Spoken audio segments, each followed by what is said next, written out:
Good evening, everyone, and welcome to another journey into the shadows.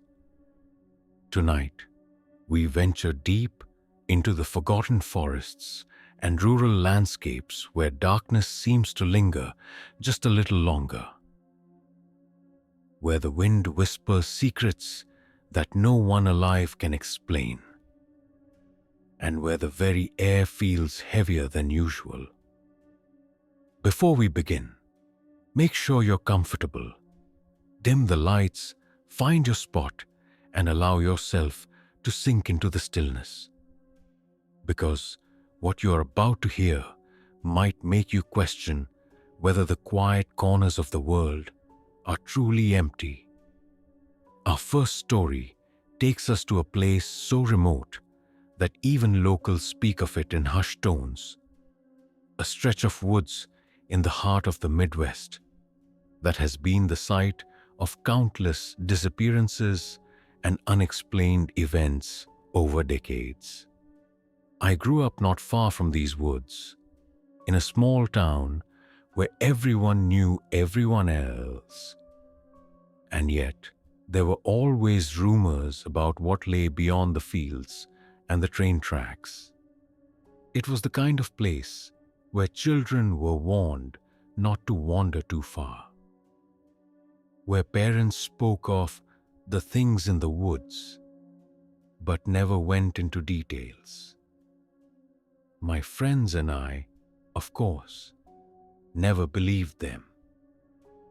As teenagers, we were invincible in our own eyes, curious and reckless, drawn toward the stories as moths are to a flickering flame. The first story comes from a man named Michael, who spent much of his childhood exploring the edges of these forests. Michael's tale begins innocuously enough, with the kind of carefree exploration that seems harmless at first glance. One summer, when he was 16, Michael and his childhood friend Ryan decided to venture deeper into the woods than they ever had before. They had spent countless hours near the creek, building small forts out of fallen branches and hunting for frogs. But this time, they wanted something different. They wanted adventure, armed with backpacks, flashlights, and the audacity of youth. They crossed the railroad tracks and entered a part of the forest that even the older kids avoided. The first hour was uneventful. The sun filtered through the canopy in golden beams. Birds called above them, and the scent of damp earth filled the air. They laughed and reminisced, not noticing that with every step, the sounds of civilization faded behind them, leaving only the crunch of leaves underfoot and the distant murmur of a stream. By midday, they had reached an old clearing that Michael remembered his parents mentioning once, a place rumored to have once been a logging camp. Rusted equipment lay scattered and partially swallowed by weeds and moss. As they explored, Michael found an abandoned shack, its wooden planks warped and darkened by years of rain and neglect. Curiosity pulled him closer. Ryan was hesitant, sensing an uneasy energy in the air. But Michael was too intrigued to stop. The air around the shack was strangely still, as if the forest itself was holding its breath. Inside, there were remnants of old furniture, and in the corner, a small desk covered in dust and cobwebs. Nothing appeared overtly sinister yet, but there was an unmistakable feeling that they were not alone. They decided to rest, sitting outside the shack and eating the sandwiches they had packed. The forest seemed alive in a way that was unsettling. The wind rustled through the trees even though there was barely a breeze, and shadows seemed to move at the corner of their eyes. Michael thought he saw a figure in the distance, just beyond the tree line. But when he blinked, it was gone. He chalked it up to imagination or the play of light and shadow. Ryan, however, insisted they stay alert. As they began to discuss turning back, a low, almost mournful sound drifted through the trees. It was a singing, soft and melodic, but not in any language they recognized. The sound seemed to come from all directions at once, yet somehow it was drawn toward the shack. They froze, realizing the singing was not just a trick of the wind. It was real, deliberate, and very close. Michael's instincts told him to investigate. Ryan's told him to run. The contrast of their impulses encapsulated the tension perfectly. The thrill of the unknown versus the instinct for self-preservation. Steeling himself, Michael moved toward the shack's doorway, shining his flashlight inside. The beam cut through the darkness, revealing old pews and a makeshift altar that had long since decayed. There were no living creatures in sight, yet the singing grew louder, echoing as if the very trees were amplifying it. Then came the subtle movement, shadows flickering against the walls, impossible to attribute to their imagination alone. Michael's heart pounded, each beat synchronized with the cadence of the eerie hymn. Ryan grabbed his arm, whispering that they should leave immediately. But Michael felt compelled to witness whatever was occurring inside. Step by step, they circled the shack, staying just at the edge of the shadows.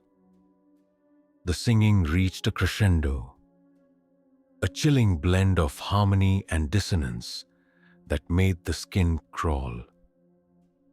Then, as suddenly as it had started, it stopped. Silence descended with a weight that pressed down on their shoulders.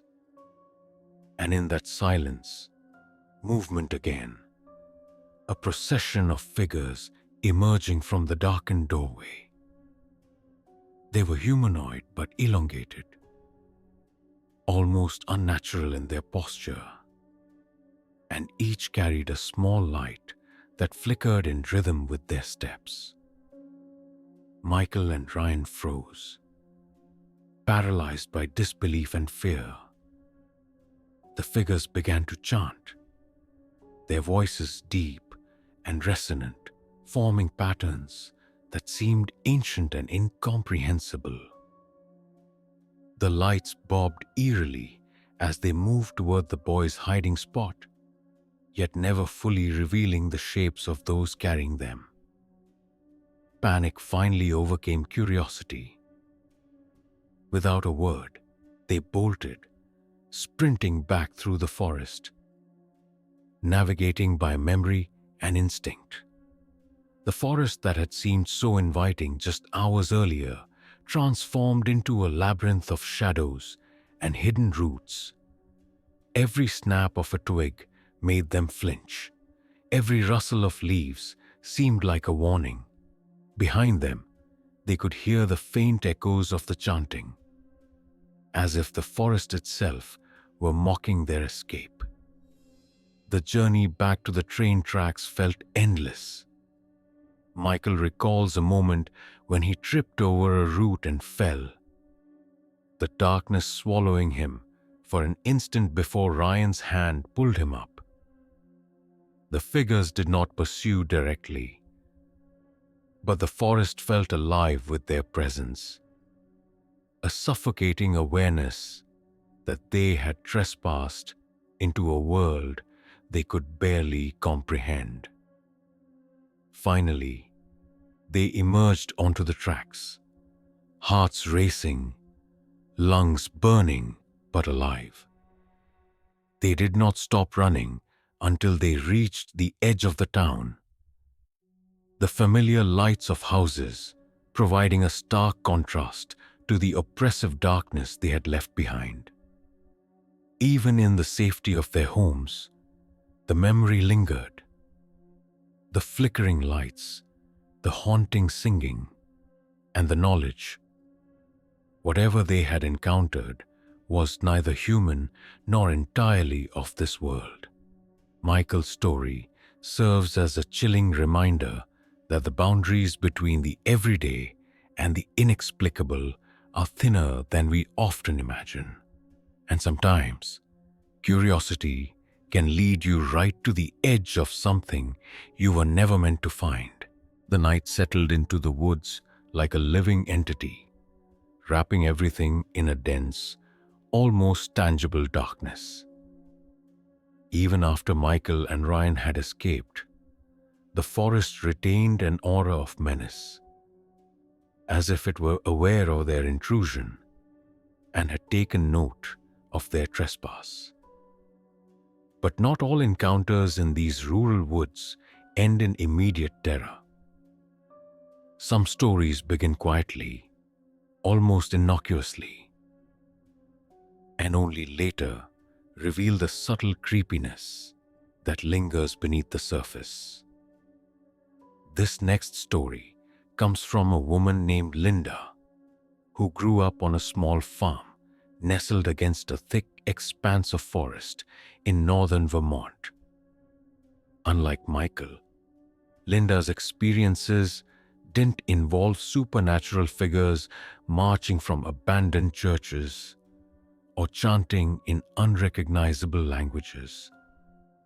Instead, her story is a chilling reminder that the natural world itself, when misunderstood, can provoke fear in ways we never anticipate.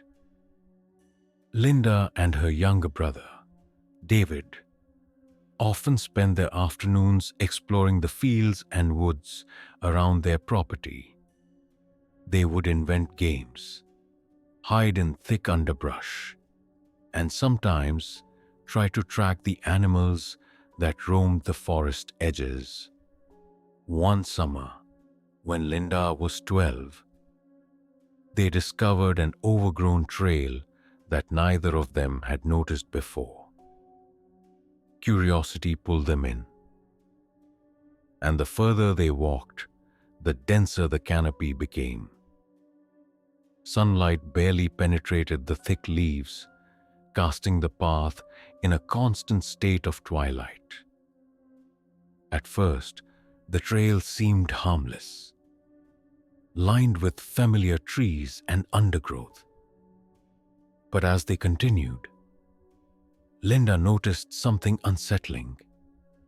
The forest seemed unnaturally silent. Birds were absent, and even the rustle of leaves was minimal, as if the woods were holding their breath. They pressed on, drawn deeper by a mix of curiosity and childhood bravado. Eventually, the trail opened into a small clearing, dominated by an enormous oak tree with gnarled root roots twisting across the ground.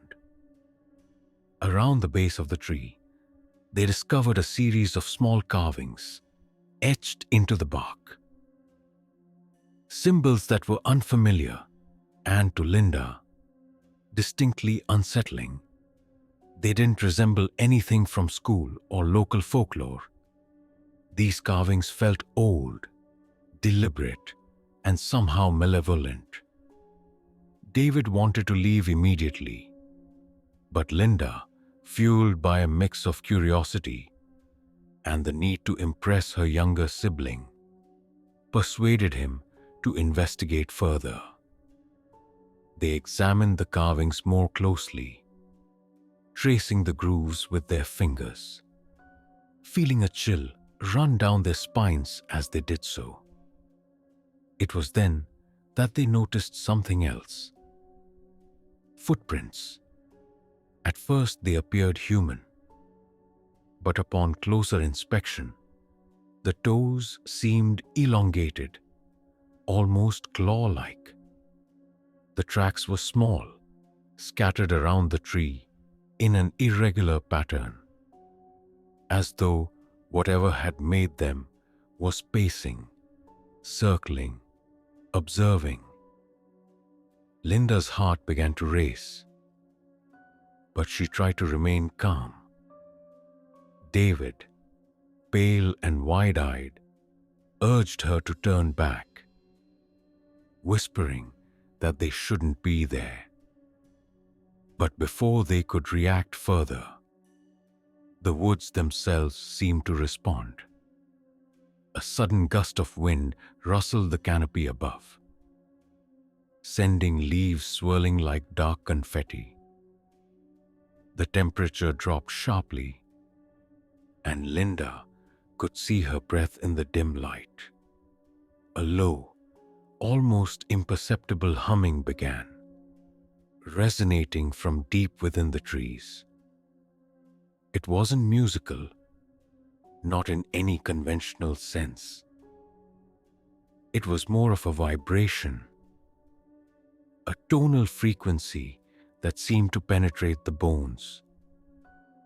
Instinctively, Linda grabbed David's hand, and they began retracing their steps along the trail. But the forest had changed. The trees seemed to close in around them, their branches reaching toward the children like grasping hands. The familiar trail had vanished, replaced by a twisted maze of undergrowth. Every step they took seemed to bring them deeper into the unknown. And then, from the corner of her eye, Linda saw movement. A shadow darting between the trees, moving too quickly to be a person, too deliberate to be a deer. She froze, holding David close. The humming grew louder, pulsing rhythmically, and then she heard it. A whisper, soft but distinct, barely audible over the wind, yet unmistakable. It said a single word repeatedly, though she couldn't understand it. Go, go, go. Panic overtook curiosity, and they ran. The undergrowth clawed at their legs, branches tore at their clothes and hair. And every so often, Linda swore she saw shapes emerging from the shadows. Tall, thin figures that didn't fully resemble any animal she had ever seen. The whispers followed them, now more frantic, almost pleading, urging them onward. After what felt like hours, though it was likely only 20 minutes, they burst out of the woods onto a dirt road that led back to their farm. Gasping for air, hearts racing, they looked back only once. And what they saw would haunt Linda for years. A pair of glowing eyes, large and unblinking, watching them from the tree line before vanishing entirely. The incident left an indelible mark on both Linda and David. They never ventured down that trail again, and they never spoke of the carvings or the humming to anyone else. Yet, in the quiet moments when the wind is right and the woods are still, Linda swears she can hear it again. The low, vibrating tone, faint but insistent, calling from the depths of the forest. It's a story that doesn't involve overtly supernatural figures. Yet, it is no less terrifying. Fear, in this case, arises from the forest itself, an ancient, unknowable presence that reminds us that some corners of the world are not meant to be explored by human curiosity. Contrast is essential to understanding the terror of these woods, the innocence of childhood exploration, the sense of freedom and fun, is juxtaposed sharply against the creeping dread of the unknown. Michael's story relied on explicit supernatural elements, a church, chanting figures, and lights. But Linda's fear comes from subtle environmental cues, the unexpected behavior of nature, and the unknown. Both, however, tap into the primal fear that we all share. The idea that the world holds secrets just beyond our perception, and sometimes even the smallest misstep can bring us face to face with them. The third story takes us into the heart of Appalachia, where the forests grow dense, dark, and nearly impassable. Here, the narrative belongs to a man named Tom, who recounts a summer spent camping alone in the remote hills. Unlike the previous tales, Tom's story begins with intention. He sought solitude, a retreat from the bustle of everyday life, and a chance to reconnect with nature. He arrived at a site far from any road or human habitation. A clearing beside a creek where the water ran clear and cool.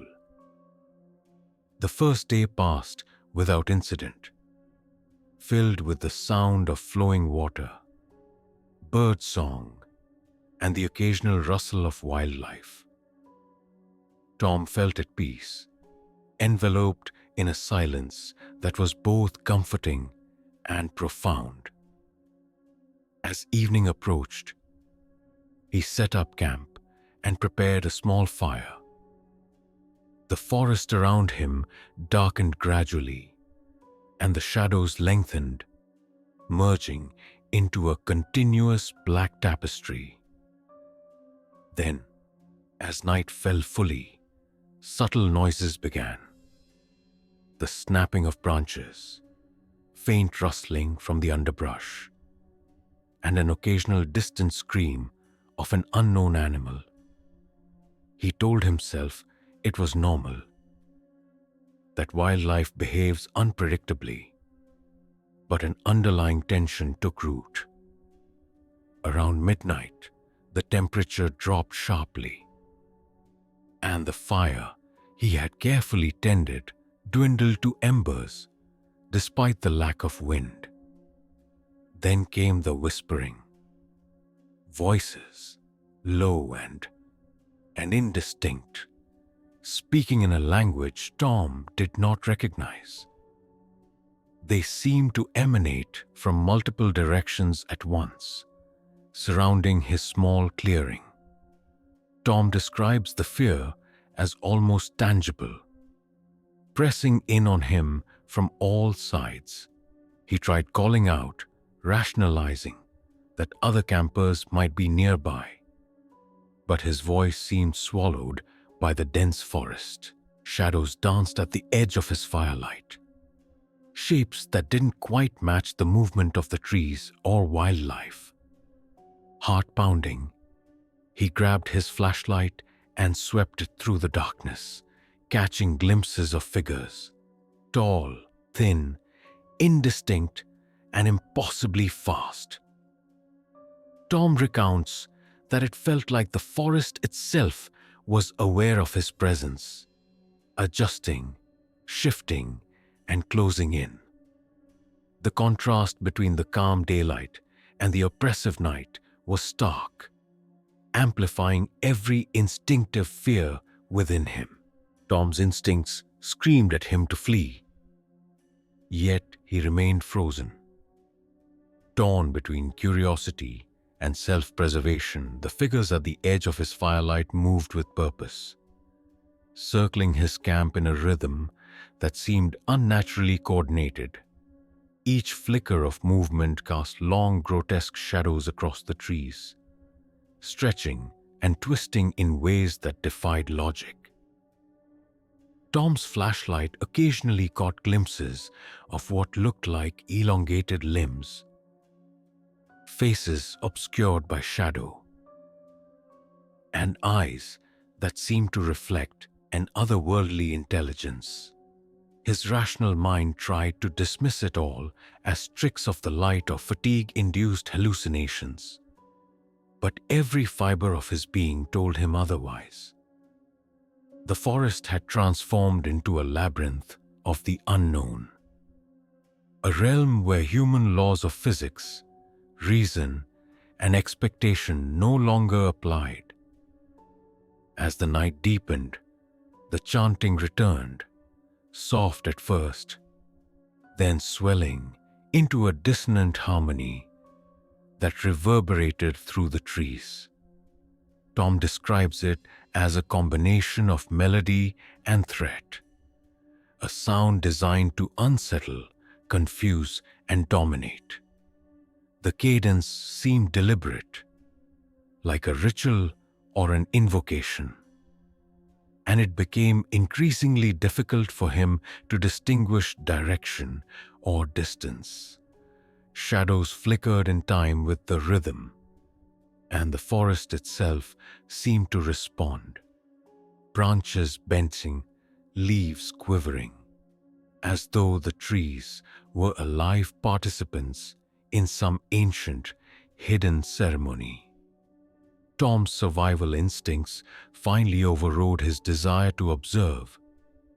He extinguished his flashlight, doused the fire, and pressed himself against the forest floor, hoping to become invisible. Every second then stretched into an eternity. He could hear the faint crunch of leaves, whispers, and the occasional snap of a twig. The chanting now interspersed with low, guttural sounds that he could not place, resonating in the soil beneath him. Time became meaningless, as fear distorted perception. And then, abruptly, silence. No chanting, no footsteps, no wind. Just the heavy, oppressive quiet of the untouched forest. Tom dared not move for what felt like an hour, though he knew it could only have been minutes. Finally, he crawled toward the creek, using its faintly reflective surface to navigate. Water had always been a marker of safety in his camping experience, a familiar boundary in an otherwise alien environment. As he approached the creek, the forest seemed to loosen its grip.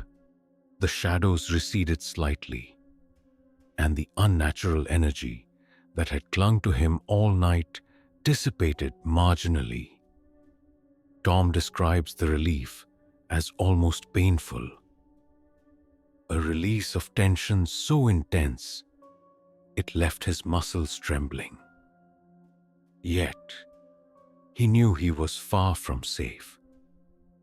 The trail back to the road was still unknown, and without light or clear markers, every step could lead him deeper into the forest's grip. He began to move cautiously, relying on intuition and memory from his previous hikes. Every sound, owl, rustle, distant animal cry, was now a potential threat, each step calculated with extreme care. Halfway along the creek, Tom stumbled upon evidence that made his blood run cold. Footprints unlike any he had seen before. They were long, thin, and indented deeply into the soil, as though their owners weighed more than any human could. The stride was consistent, patterned, and led parallel to the creek, as though tracking him. Every hair on his body stood on end. Tom's rational mind screamed to flee, but his strategic caution kept him moving slowly, deliberately, trying not to alert whatever had left them. He would glance at the footprints and then continue downstream, all the while maintaining a low profile. Crouched low, listening intently, the forest had transformed completely. No longer a backdrop for leisure, but a living, conscious entity with intentions beyond comprehension. As dawn approached, Tom finally caught a glimpse of the road in the distance. It was barely visible, a faint line through the dense undergrowth, but it represented the threshold between the forest's dominion and human territory.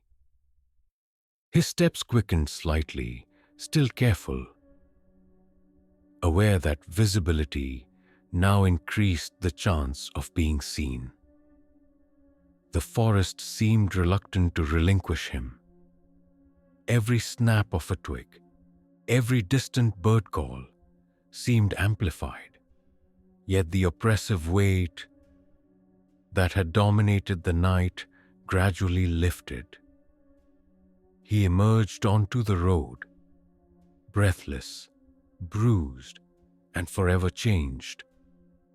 He never returned to that forest alone.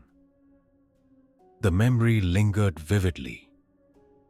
The chanting, the shadows, the footprints, and the realization that the natural world harbors phenomena beyond human understanding. The tension of these tales lies not only in the unknown, but in the contrast between day and night, safety and exposure, innocence and the intrusion of terror.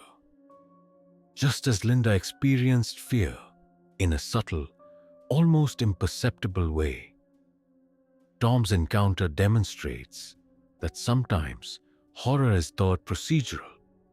It unfolds slowly, seeping into awareness rather than erupting suddenly. This technique heightens suspense because the audience experiences the escalation gradually, drawing them into a state of anxiety that mirrors the protagonist's. By the time the climax arrives, the fear has been meticulously cultivated, making the resolution or escape all the more cathartic, yet still lingering with dread. Our fourth story takes us further south, into a rural expanse of Georgia, where abandoned farmhouses dot rolling hills, and the remnants of old plantations hide secrets long forgotten. Here, a man named George recounts a summer evening that started with a simple camping trip and ended with an encounter that forever altered his perception of isolation. George had planned the trip meticulously, ensuring he had supplies, maps, and a reliable vehicle. Unlike previous stories, this begins with an overtly rational approach to solitude. He arrived at the site, a clearing beside a dried-up creek, and pitched his tent just as the sun began its descent. Shadows lengthened quickly among the ancient oaks, casting jagged shapes across the terrain. The rural tranquility seemed palpable, yet George immediately felt an odd sensation, as if unseen eyes were tracking his movements. The first night passed quietly, filled with ambient forest sounds. But as the second night approached, unusual phenomena began. Footsteps, too deliberate to be an animal, echoed from the tree line, though nothing appeared when he shined his flashlight. Strange whispers, barely audible, seemed to emanate from the tall grass beyond the clearing. Objects near his tent, small personal items, shifted positions despite him having secured them. At first, he rationalized everything: wind, animals, fatigue. But then came the singing, low, melodic, and foreign. It flowed through the field in undulating waves, carrying a hypnotic quality that made concentration difficult. George describes it as simultaneously alluring and terrifying, a duality that made it impossible to ignore. He tried to retreat into sleep, but the forest refused to permit rest.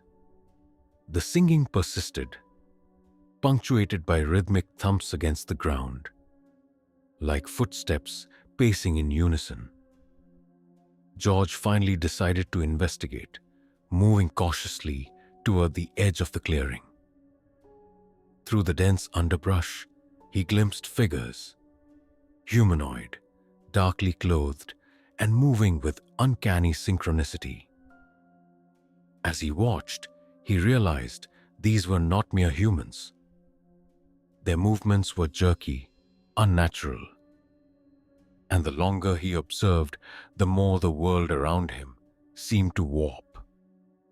Shadows elongated, trees seemed to bend, and the very air carried a vibrating hum, synchronizing with the figure's chant. Panic overtook curiosity once again, but escape proved complicated.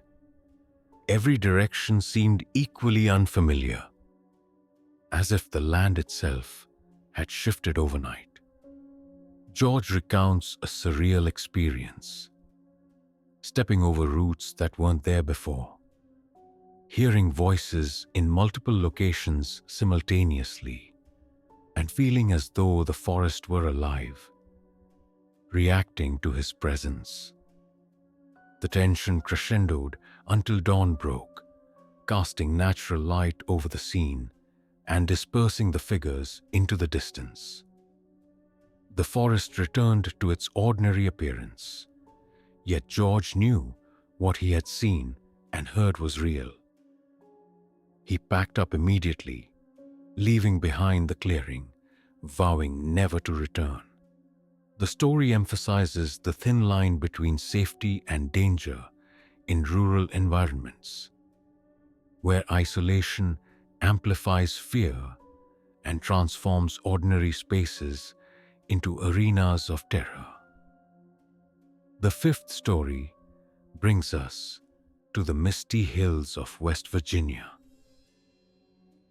a region steeped in folklore and hidden valleys where the sun barely touches the forest floor at dawn. He, a man named Daniel, recounts an experience that began with innocent exploration and escalated into something he could never explain. Daniel had been an avid hiker, someone who thrived in isolation and sought the kind of quiet that most people could not endure. One weekend, he set out to explore a series of trails near his hometown, seeking solitude and the satisfaction of tracing forgotten paths. The first part of his hike was unremarkable, filled with familiar sounds: the chirping of birds, the trickling of creeks, and the occasional rustle of small animals in the underbrush. Yet, as he climbed higher, the woods became unusually alert, a thick hush enveloping everything. At first, Daniel assumed he had simply entered a section of the forest less traveled, a quiet pocket of nature. But then he noticed the shadows moving, not the ordinary play of sunlight or wind, but shadows that darted with purpose, pausing, advancing, retreating in irregular patterns. He tried to rationalize it. Maybe hikers were ahead, or perhaps large animals were skirting him at a distance. Yet no sound of footsteps accompanied the movement, and no signs of other humans appeared. Daniel paused, heart racing, and took a few slow breaths, trying to ground himself. The contrast between the serene daylight and the strange, deliberate movements in the shadows was striking. He felt simultaneously drawn to observe and compelled to flee. He continued along the trail, but the further he went, the more the forest seemed to shift around him. Familiar landmarks disappeared.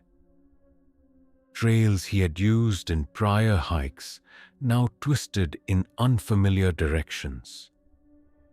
He came upon an old cabin, half collapsed and overtaken by moss and weeds.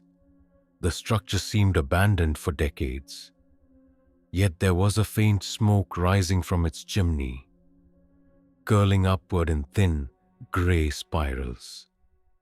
Curiosity battled with fear.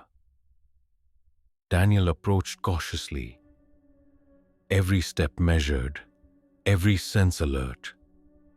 As he neared the doorway, he noticed symbols etched into the wood. Strange geometric shapes interlaced with swirling patterns. He had no knowledge of any local traditions or practices that would account for them. The markings were deliberate and ancient in appearance, as though someone or something had left them to warn or guide. Daniel describes stepping inside and finding remnants of a hearth, a table, and chairs, all coated with decades of dust. But the moment he set foot in the room, he felt the air change. A low hum resonated through the floorboards, vibrating faintly in his chest. It was subtle at first, almost imperceptible, but it grew louder and more defined with each passing second. He instinctively backed toward the doorway, but the floor seemed to extend unnaturally, stretching the room beyond what the physical dimensions suggested. Shadows coalesced in corners, and he thought he glimpsed movement along the walls. The hum evolved into a chant, quiet but insistent, a series of syllables that made no sense in any known language. Fear surged, yet Daniel could not tear his eyes away. The chanting, though indecipherable, seemed to communicate intent, a warning, or perhaps an invitation. Shapes materialized near the edges of the room, figures in the corner of vision, too fast and elusive to focus on fully. The temperature dropped sharply, condensing his breath, and a sense of being observed became overwhelming. Every instinct screamed to leave, yet a peculiar magnetism kept him rooted. Daniel finally moved, stepping backward, but the cabin seemed larger than before, extending impossibly into darkness. The chanting escalated, harmonizing into a resonance that reverberated through the timber and the earth beneath him. Summoning all his courage, Daniel bolted for the doorway. The forest outside appeared as he remembered it, yet unnervingly still. The shadows beyond the cabin seemed denser, stretching farther than natural, and the trail he had been following earlier now split into multiple paths, that he did not recognize. The forest itself appeared to guide him, funneling him toward one specific route. As he followed it, the chanting persisted, though fading with distance. Each step felt weighted, as if invisible hands pressed against his back, urging him onward yet warning him simultaneously. It was a balance of terror and compulsion unlike anything he had experienced before. Finally, he emerged from the thickest section of the woods into a small clearing, illuminated by the moon. Relief washed over him, tempered by the knowledge that the forest still held secrets he could not comprehend. In the clearing, a small creek flowed, reflecting the silver light in gentle ripples. Daniel paused, listening, trying to ensure he was truly alone. He noticed the footprints again, small, elongated, and perfectly spaced, trailing from the cabin to the edge of the clearing. But there were no other signs, no disturbance in the trees, no broken branches, no indication of who or what had made them. He understood instinctively that whatever had haunted him that night was neither human nor entirely natural. The next story comes from a woman named Rachel, who spent her childhood summers in the rural hills of Tennessee. Her story is quieter, but no less disturbing, emphasizing the subtle horror of isolation and the unknown. As a teenager, Rachel and her cousin Emily would hike along the riverbanks, exploring old homesteads abandoned decades earlier. One day, they stumbled upon a hollowed-out tree, unusually wide and tall enough to step inside. The interior was hollowed naturally, but the air inside was cool and still, almost unnaturally so. As they investigated, Rachel noticed a series of scratches along the interior walls. Small, deliberate, and deep. The marks were irregular, seemingly random at first. Yet a pattern became apparent. They formed a spiraling line that led toward the narrow exit at the other end. Curiosity won out, and the girls followed the spiral to the exit. But Rachel recalls a sudden sense of being watched. The forest outside seemed alive, more alert than usual. Each rustle amplified in her awareness. Then came the sound, a soft, repetitive tapping, irregular but rhythmic, echoing from deep within the forest. No branches had fallen. No animals had made the sound. The tapping seemed conscious, deliberate, a signal or a warning. Rachel and Emily froze, exchanging wide-eyed glances. Each time they thought it was safe to step forward, the sound repeated, closer, faster. Panic slowly seeped in. Eventually, they ran, guided more by instinct than sight, emerging back onto the riverbank, exhausted and frightened. Rachel's story demonstrates the psychological dimension of fear. The scratching, tapping, and unusual awareness of the forest transform a simple exploratory activity into an unnerving ordeal. Unlike the supernatural manifestations in other stories, here the horror arises from perception expectation, and the uncanny ability of the natural world to unsettle. The audience feels a growing anxiety as Rachel narrates, knowing danger is near, yet unseen. This approach exploits the fear of uncertainty, the primal human fear of what might be lurking just beyond the edge of perception. The final story in our collection takes us into the dense pine forests of northern Maine, a landscape both beautiful and treacherous, known for its remote cabins and abandoned logging sites. A man named Henry recounts his experience with a friend named Peter, who shared his fascination with urban legends and local ghost stories.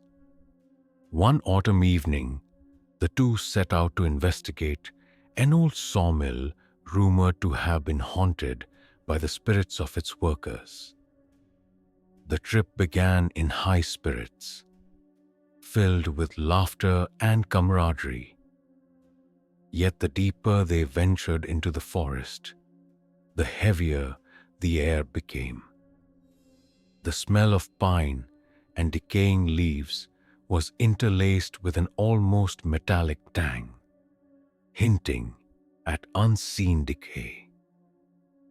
As night fell, the forest seemed to swallow sound, leaving only the crunch of their boots and the occasional call of a distant owl. When they reached the sawmill, it appeared ordinary at first. A crumbling structure of weathered wood and rusted metal, windows dark and empty. But inside, signs of recent activity became apparent. Footprints, disturbed dust, and a faint smell of smoke that seemed out of place. A sense of unease settled over them as they explored through each step, echoing ominously in the empty building. Then came the sound, soft, rhythmic, a series of knocks that reverberated through the structure.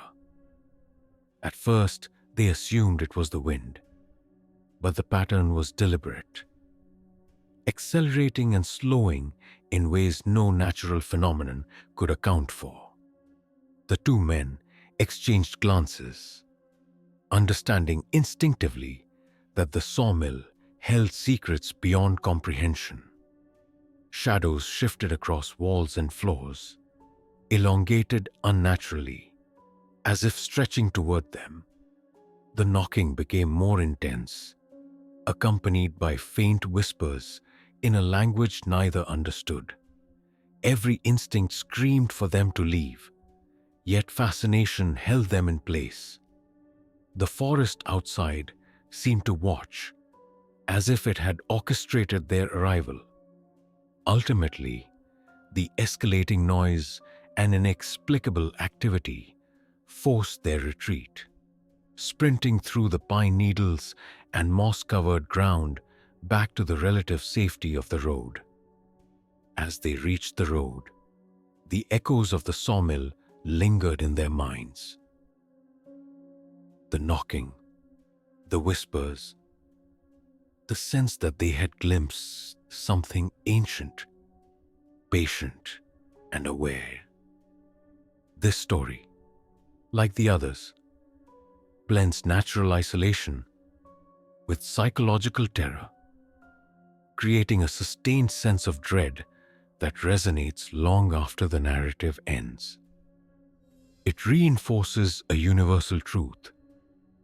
In deep woods and rural landscapes, the ordinary can transform into the extraordinary, the familiar into the unknowable, and curiosity into peril.